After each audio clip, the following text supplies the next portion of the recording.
Kemarin Pak Prabowo memberikan statement, ini juga banyak multi tafsir ya, artinya banyak penafsiran tersendiri begitu. Apa jangan-jangan ini juga mengindikasikan Pak Prabowo belum menolak aspirasi pemakzulan Gibran. Nah kalau gitu pertanyaannya, haruskah Pak Prabowo ini membuat statement yang tegas nih bahwa saya terus bersama Gibran 5 tahun ke depan? Oh iya, pastinya. Ke Mas Toto dulu, Bang Silvester. Oh sorry, maaf. Ya silakan. Iya, menurut saya begini, Pak Prabowo tidak punya posisi apapun secara konstitusional untuk kemudian misalnya meneruskan, andai kata pun setuju terkait dengan usulan mengenai pemakzulan Mas Gibran. Kalau saya sih coba menangkap secara komunikasi yang dilakukan oleh Pak Prabowo kemarin memang sebuah bahasa komunikasi yang berhati-hati. Di satu sisi di hadapan purnawirawan yang katakanlah resmi, istilahnya Bang Silvester tadi, itu menunjukkan sikap bahwa Pak Prabowo akan lebih mendengarkan forum yang sifatnya resmi.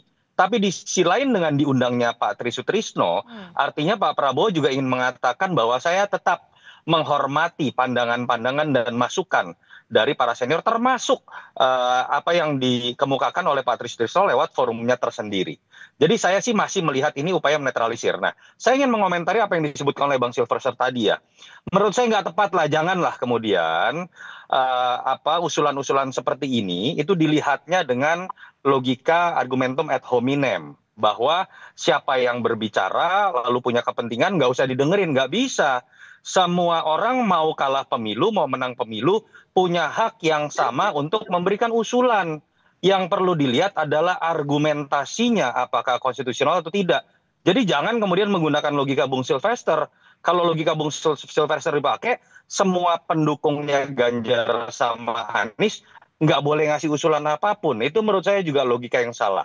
Tetapi saya ingin mengatakan bahwa alasan yang dikemukakan oleh forum yang mengusulkan poin ke-8 Gibran dimakzulkan, itu nggak tepat kalau menggunakan argumentasi masa lalu yang sudah jelas walaupun kontroversial ya sudah kita harus terima kenyataannya. Kalau gitu haruskah Pak Prabowo juga membuat statement yang tegas, Mas Toto, atau lebih sering ini berdua tampil bersama Mas Gibran?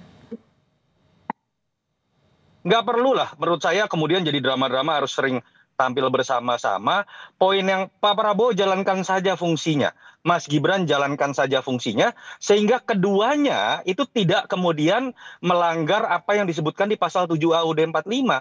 Sehingga kemudian bisa jauh dari yang namanya pemakzulan. Saya juga tidak sepakat kalau pemakzulan didasarkan pada sebuah tekanan politik siapapun itu, mau militer ataupun sipil. Tapi ada poin penting, Audrey, yang ingin saya ingatkan. Kenapa sih keributan ini terjadi?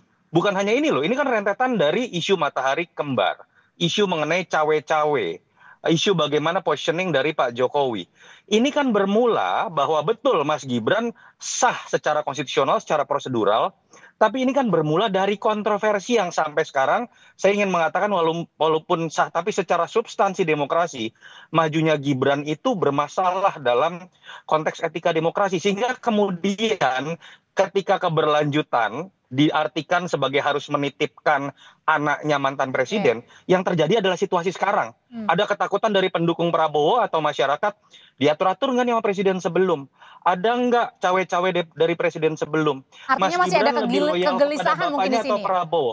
Betul, jadi dari sini kita belajar sejarah. Kita terima fakta bahwa Pak Prabowo dengan Mas Gibran dipilih, tapi jangan ulangi hal-hal yang melanggar etika, yang menimbulkan polemik tidak berkesudahan. Kasihan siapapun yang terpilih akhirnya menghabiskan energi seperti ini. Kalau gitu menurut Bang Silvester sendiri, apa hal yang bisa membuat isu ini diredam? Karena kan masih banyak isu-isu lain termasuk isu ekonomi yang perlu kita aspirasikan juga untuk dicari nih akar untuk penyelesaiannya seperti apa?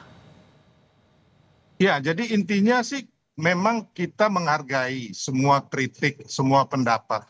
Siapa sih yang nggak menghargai? Kita negara demokrasi, siapapun boleh berbicara. Tapi kan intinya bahwa jangan sampai kritikan ini hanya buat mengadu domba. Itu loh, intinya itu. Ya, jangan sampai membuat kegaduhan. Kan kita sekarang udah gaduh nih. Gara-gara para pensiunan jenderal ini yang menurut saya ya kan memberikan poin-poin itu dibangun tidak berdasarkan fakta-fakta hukum gitu loh. Konstitusi kita yang baik itu bagaimana ya kan? Yang harusnya kan harusnya kita sama-sama para pensiunan ini, ayo umpamanya undang-undang perampasan aset, ayo sama-sama kita kejar agar digolkan, atau sekarang Pak Prabowo dan Mas Gibran itu ingin agar kita swasembada pangan gitu loh, swasembada energi, swasembada air. Bagaimana kita melihat Panglima TNI, Kasat. Saya pernah ke kantornya Kasat, beliau menunjukkan ini loh Bang, kami punya pompa Kalau air. tadi dibilang, Ya, Mas Toto kami bilang turun ke mungkin sawah. ada kegelisahan, ada kegelisahan Ya. mungkin yang dirasakan. Kegelisahan apa? Udahlah, udah kalah pilpres, ya udah nanti bertarung lagi di 2029. Nah, Gampang itu kok. Tapi kalau mau menurut saya nggak tepat. Bang Sylvester, Anda Enggak, jangan gini. Nggak. Anda kan orang pendukung Anda- Ganjar, saya tahu itu. Jadi gini, Anda jangan Ini kita balik menggunakan ke- logika argumen. itu Anda kan kalau pendukung seperti Ganjar, Anda ini harus siapapun ngomong yang gitu. kalah Anda anggap tidak punya hak untuk bersuara. Saya Logika Anda netral rusak, tau sebagai nggak anak Sylvester? merah putih loh, Bang. Nggak bisa loh. Anda ngerti nggak? itu- Logika Anda itu rusak. urusan Abang. Hak Abang nggak usah. Anda uji Gini. argumentasi dari Forum Purnawirawan itu. Jangan lihat latar belakangnya. Bukan gitu loh. Poinnya ada Itu nggak aja. sekarang? Itu ada bermanfaat nggak buat bangsa Masa yang kita? boleh Kalau bersuara kita cuma diadu 58% gimana? dari suara pendukung Prabowo Gibran? Inilah logika yang membuat Bang, kegelisahan kalau umpama bertambah. besok ribut-ribut, Anda mau tanggung jawab gara-gara Loh, ini. bukan tentang ya. itu. Saya anak merah putih, saya Anda nggak mau. jangan Baik. menggunakan logika argumentum ad hominem bahwa ada yang punya hak lebih untuk bersuara karena menang Ya, pilpres. tahu. Kita punya tahu, tapi kan kesamaan latar belakang orang dalam bikin itu kan menolak argumentasi tersebut. Pemakzulan ini salah karena tidak cukup argumentasi, tidak cukup Ya, memang fakta secara salah konstitusional. secara Kita sepakat tentang ketatanegaraan poin kita itu. salah. Nanti dulu, kita sepakat tentang poin itu, tapi jangan batasi hak siapapun termasuk para purnawirawan ini hanya karena mereka dianggap kalah pilpres. Itu saya tolak. Mas Sylvester? Ya, saya hargain itu. Kalau umpama beliau ini kan juga timnya Ganjar, saya tahu pasti dia akan Nah, ngomong udah nggak begini. nyambung lagi. Tapi- Di sini Udah kita nggak undang nyambung Mas lagi, Toto Audrey. sebagai pengamat, Bisa, Nggak Bang nyambung, Sylvester. Saya Audrey. dengan Anda berbeda ya. Saya melihat sesuatu dalam kerangka untuk membangun bangsa. Ya kan, kalau Anda kan Nggak nyambung, nggak bagian dari nyambung. rezim Ya. itu juga. Tadi Jadi juga wajar sudah Anda disuarakan Anda oleh Mas nggak Toto nyambung. bahwa bisa, Bang. tidak setuju juga dengan pemakzulan. Tapi mungkin begini, Bang Sylvester, yang dimaksudkan adalah pastikan ada argumen tersendiri. Tidak mungkin seorang purnawirawan TNI tidak ada angin, tidak ada hujan, kemudian bersuara seperti ini.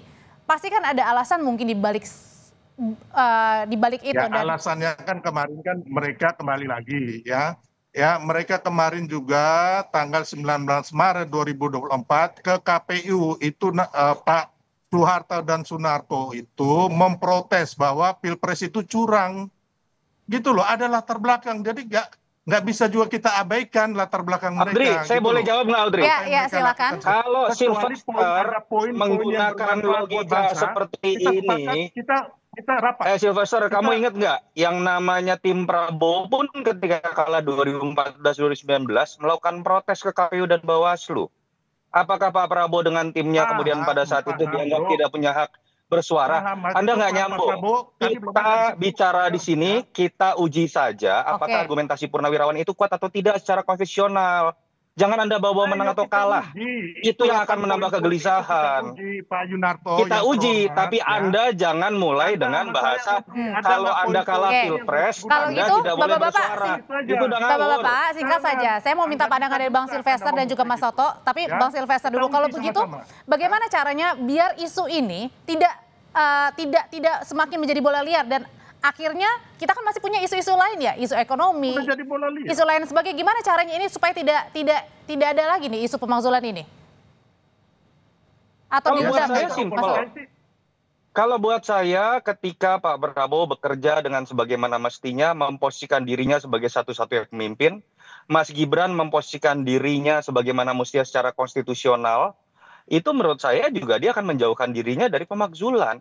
Tidak usah takut dengan tekanan-tekanan politik apapun, dan tidak usah Oke. juga pendukungnya itu kemudian kebakaran jenggot dengan kemudian memilah-milah orang yang bersuara kalah pilpres atau menang pilpres. Itu yang menambah kecemasan dan menambah sebuah kontroversi. Oke, intinya Kalau kerja itu ya. dijalankan dengan baik, bekerja, ya sudah. Oke. Begitu pula pendukungnya menurut saya lebih banyak berbicara mengenai kerja dari presiden dan wakil presidennya dibandingkan bernostalgia masa lalu tentang siapa yang kalah dan menang pilpres seperti yang disampaikan oleh Bung Sylvester tadi. Bang Sylvester. Hal-hal gini nih Audrey nih Anda ini yang bikin yang tidak ada menjadi Angka ada maksud karena Anda budaya berkelit, menjilat tadi. Mas Yanarto, janganlah gitu. Anda ngomong aja. Pak Prabowo itu mandiri, tidak dicawe-cawe. Nah, kita kembali ke tema hari ini, Bang. Kita balik ke tema hari Ya, ini. jadi intinya gini, kalau saya sebagai anak bangsa Merah Putih, ayo para purnawirawan kita duduk. Mana poin-poin ini yang bisa untuk membangun bangsa. Jadi perlu ada ketemu bersama, Bang Sylvester.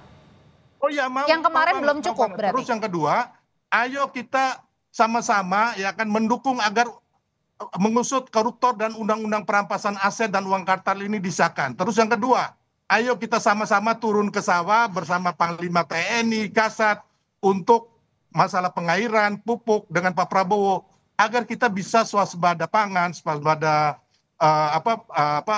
kedaulatan di bidang pangan, energi dan air. Itu yang kita inginkan. Mari sama-sama kita membangun bangsa. Jangan bikin kegaduhan gitu loh. Perlu duduk bersama nggak sih, Mas Toto tadi dikatakan Bang Sylvester? Perlu, nggak ada masalah, perlu. Mas Toto? Ya bagaimana mau duduk bersama kalau kemudian orang baru berkomentar lalu dikatakan kalah pemilu. Itu menurut saya yang seharusnya kita lepaskan. Uji argumentasinya, mau dia senior, mau dia militer atau sipil, kalau argumentasinya tidak kuat kita duduk bersama. Tapi jangan duduk bersama dengan sudah menempatkan Anda berbeda dengan saya karena Anda kalah dengan Pilpres.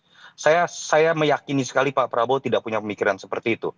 Karena Pak Prabowo bahkan mendatangi orang yang kalah Pilpres. Pak Prabowo berusaha untuk merangkul. Berbeda dengan para pendukungnya, sebagian pendukungnya seperti yang juga tadi disampaikan dalam argumentasi Bang Sylvester. Kalau kesamaan sikap dengan Pak Prabowo yang dilakukan oleh para pendukungnya, saya meyakini kok kegelisahan itu tidak akan muncul. Isu matahari kembar tidak akan muncul. Isu mengenai cawe-cawe juga tidak akan muncul. Jadi mulailah dari sikap sebagai seorang pendukung seperti yang sudah dicontohkan oleh Prabowo sendiri. Iya, saya paham ya kan. Yang Abang Singkat, bilang tadi, sudah habis. Honeyman, jangan menyerang pribadi. Tapi kan kita tahu juga kenapa sampai poin-poin Bang Sylvester. 8 poin ini ada karena ada latar belakang juga Pak Yunarto yang Bang Sylvester, terima kasih untuk waktunya. Gitu loh. Mas Toto, terima kasih juga untuk waktunya. Selamat malam. Terima kasih. Bang. Usai jeda, Saudara, selebgram Lisa Mariana menggugat